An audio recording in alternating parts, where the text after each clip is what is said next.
लेकिन जो है जैसा कर्म करेंगे वैसा भोगना पड़ेगा। मतलब कि कर्म अगर हम गलत किए हैं तो उसका परिणाम जो है गलत होगा ही।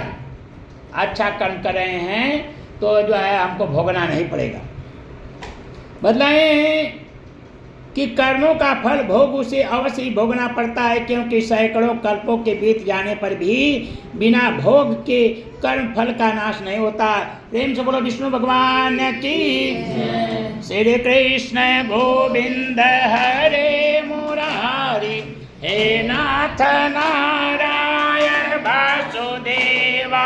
श्री कृष्ण गोविंद हरे मुरारी, हे नाथ नारायण वासुदेवा।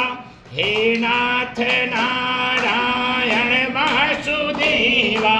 हे नाथ नारायण वासुदेवा। श्री कृष्ण गोविंद हरे मुरारी, हे नाथ नारायण वासुदेवा। प्रेम से बोलो विष्णु भगवान की।